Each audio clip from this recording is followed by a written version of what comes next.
Good afternoon and welcome to this Tuesday, February 26th edition of Westman Newsline. I'm Randy Joseph Lilly alongside Chris Nicholson and Colton Yarich. In today's news, a Shiloh man who had been charged with bestiality and sexual solicitation has been sentenced, and Manitoba Hydro is being sued by the family of a woman who was killed while snowmobiling. And Chris will be into sports. Chris, I understand the Toronto Raptors are eyeing a playoff berth. How did things fare for them last night? Well, Randy, as the regular season of the NBA is nearing its end, the Raptors look to make a push for the playoffs and had an important matchup last night against the Washington Wizards. I'll let you know how they did, as well as two Canadian teams were in the NHL last night. I'll have all those stories and more later in sports. Thanks, Chris. And Colton will be in with weather. Colton, the mild temperatures seem to be held on repeat. That's right, Randy. This current heat wave that we've had will continue into next week, so go outside and enjoy it. Currently in Brandon, it's cloudy and -13 with very light wind. That's it for now, but I'll be back later on with your full weather details. Thanks, Colton. A judge has sentenced a Manitoba-based soldier to 90 days in jail for offering to pay a girl and a woman to have sex with him and a dog.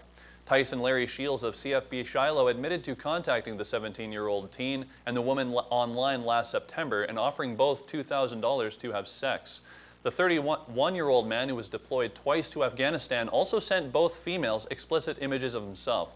Charges of bestiality were dropped in exchange for guilty pleas to counts of trying to solicit illicit sex and circulating obscene material. A spokesman for CFB Shiloh says Shields' employment at the base is under review.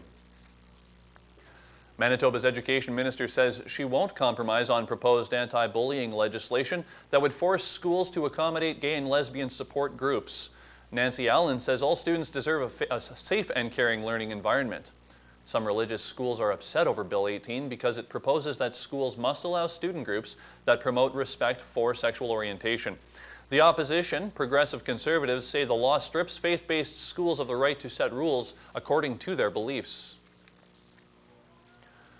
A lawsuit has been launched against Manitoba Hydro for allegedly failing to properly mark part of a power pole that killed a snowmobiler. Mathilda Woolman, who was 48, was a passenger on a sled when she collided with a steel guide wire across a ditch trail southeast of Winnipeg in 2011. Woolman's family is suing the Crown utility for damages, claiming the wire should have been clearly marked. Snowmobilers of Manitoba, an organization that helps snowmobile clubs develop and maintain safe trails, is also named in the lawsuit for allegedly failing to warn drivers of the wire. The driver of the snowmobile is also being sued, but none of the allegations has been proven in court. Recently, Vincent Massey High School held the grand opening for their new media arts program aimed to get students interested in the field of media. Westman Newsline's own Travis Giesbrecht went to Vincent Massey to file this report.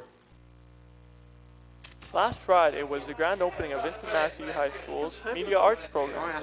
This program will consist of multiple classes, explains Greg Beckwith. Our new vocational program will be grades 9 to 12. It'll be a 3-year implementation program, so our first year will be introductory courses, grade 9 and 10.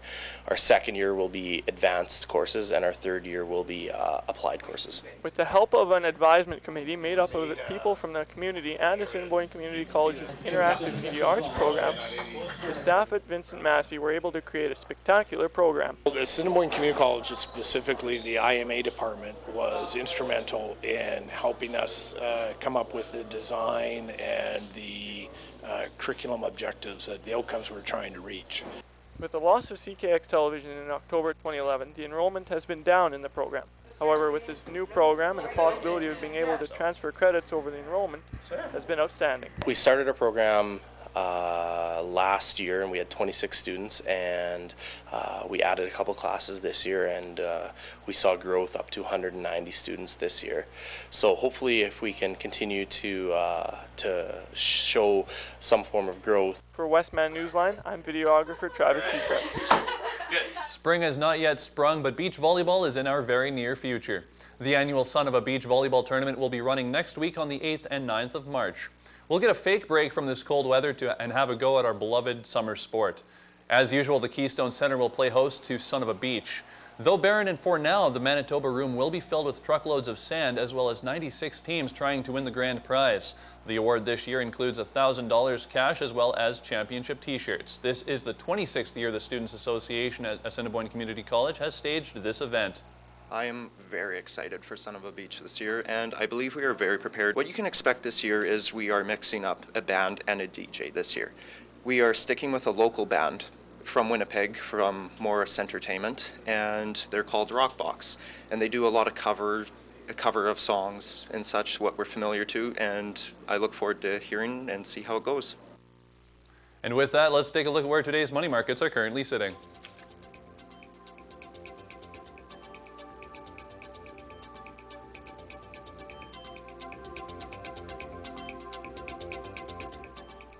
Westman Newsline, produced by the IMA Media Production students of Assiniboine Community College. Local news, weather, and sports on Brandon's only TV newscast, Westman Newsline, airing at 1 p.m. Tuesday, Wednesday, and Thursday on WCG TV. IKEA has stopped sales of its meatballs in at least 16 countries following an analysis showing the product might contain traces of horse meat. The Swedish retail giant says it's withdrawing the product even though its own tests did not detect horse DNA. As the horse meat scandal spreads, testing food is more important than ever. And as CNN's Paula Newton found out, it can also be fast and cheap. All we really need is a 1 millimeter piece. A scrap of food. That's all it takes to screen and ID exactly what we're eating. It's going to have, is it beef and pork? Now that I've tested all these products and we've The DNA extraction, while not perfectly scientific here but demonstrated for CNN, is what the barcode of life is all about. We can incorporate it into all large manufacturing companies' quality assurance and quality control procedures so that they go out and do DNA testing on their products. Dr. Paul Hebert first conceived and developed the barcode of life and explains why it can and should be used to prevent food fraud. You can move from a tiny piece of an organism to a DNA sequence that tells you what that species identity is within a matter of about an hour to an hour and a half, and it will cost you about $2. So there's absolutely no reason that the food marketplace isn't being screened aggressively to stop substitution. Leading science like this really can be like a crime scene investigation. Not just horse meat scandals, but studies here have found as much as a third of U.S. seafood, for instance, is sold and labeled as one type of fish, but is really another. Despite this, so the behavior on the side of the market hasn't changed a lot. Why do you think that is? Money. Substitution always happens that the cheap stuff is on your plate instead of the expensive one you pay for. So consumers can change that. Small meat specialty shops like Rowe Farms in Canada are already controlling and scrutinizing supply chains. The farmers, the livestock, the meat packers. When you understand that supply chain and how it actually all works, yeah, I think we're very exposed. Meat crossing borders, companies cutting corners. Here they argue random DNA screening can and will be demanded more and more. I think that it's just a matter of time. That I think customers, as they've shown in our business, are prepared to pay a little bit more for something that they're confident in. Back in the lab, the meatball results won't be released for a few days. What's certain, though, as an investigative forensic tool, the barcode of life can bring leading-edge science straight to the supermarket. Paula Newton, CNN, at the University of Guelph. A brutal blizzard has already whipped the southern plains and has set its sights on Kansas, Missouri, and Illinois. That's where it's expected to dump more than a foot of snow today. Here's a look at conditions in Oklahoma City on Monday. The storm prompted the closure of all highways in 6 counties in Oklahoma. And Woodward County officials say one person was killed and a partial roof collapsed caused by the snow. That's it for news, but stay tuned. Colton's up next with Newsline Weather.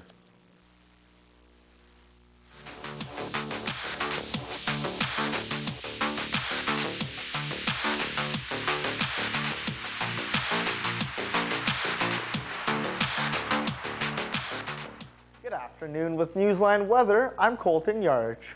Spring is unofficially in the air, by the feel of the recent temperatures we've enjoyed anyway. Currently in Brandon, it's cloudy and -13 with minimal winds out of the northwest. This evening, clouds will fill the sky, but expect a gorgeous evening temperature-wise, -4. Overnight, there's a 40% chance some flurries will fall, and so will the temperature, 2 degrees, down to -6. Taking a look at our radar image, there are some precipitous cells near the Saskatchewan border that may come to Brandon overnight, possibly bringing those flurries I mentioned about a moment ago.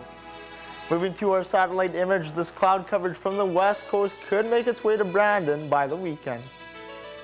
Turning to our 5-day forecast now, expect sunshine for most of the week. Sunday, however, we will see the clouds take over. Moderate temperatures are expected all the way into next week, staying well above -10. Light winds will accompany the mild temps, but again, only up until Sunday. Now let's take a look around the region. Winnipeg and Portage are both in at -8. Meanwhile, Dauphin checks in at -3. Neepawa -7. Carberry -13. Killarney -6. Minnedosa and Verdun will round us out, both in at -13. Seasonal norms for this time of year are a high of -6 and a low of -17. The record high was set back in 1988 when we reached 7.5. The record low was -39.4 way back in 1962. Once again in Brandon, it's cloudy and -13 with a very light breeze out of the northwest. That's it for weather, but stick around. Chris is up next with Newsline Sports.